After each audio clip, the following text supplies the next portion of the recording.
Hey everybody. I just want to make a point today. I know you were seeing everything that's happening in the news. What the foundation, the Military Religious Freedom Foundation, has been saying forever is that all of this MAGA hideousness that you're seeing, the unconstitutional crap, has a particular type of fuel that ignites it, and that is Christian nationalism. We had a nice victory today. I want to tell you about it very briefly.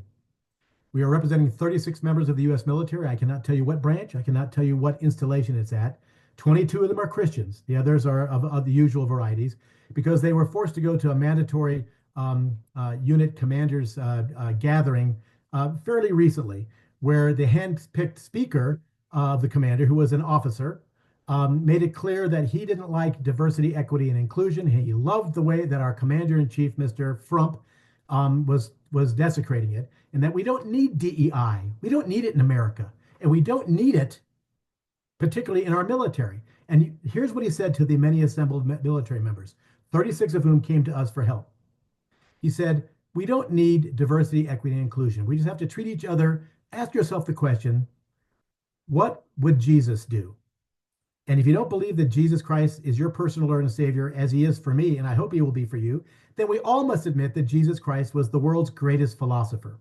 And just take it for that. Ask the question again. Now, if for some reason you can't accept him as your personal Lord and Savior and the world's greatest philosopher, then ask yourself a different question.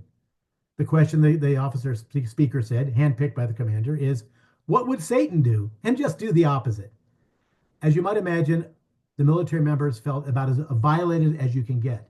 This particular branch of the military has some regulations that MRFF has been very instrumental in pushing that make it specifically clear that members of the military cannot force their faith on others, proselytize to others, and denigrate those who have other faiths or no faiths.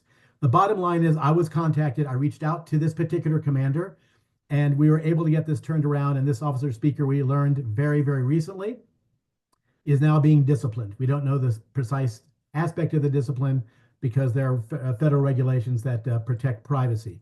But this is a very good example of what I'm trying to talk about. That if they say the root of all evil is money, not in today's America, not the destruction of our Constitution, not the decimation of all of our constitutional rights, because the source of all that is Christian nationalism. We're very thrilled that for these 36 military members, they could reach out, we could respond and help them. So don't lose heart. Like I said, make a decision now. Either you resist or you collaborate. And if you decide to do neither, let me make it clear. You're collaborating. And we don't work with collaborators. We work to support our U.S. Constitution. Thank you all very much.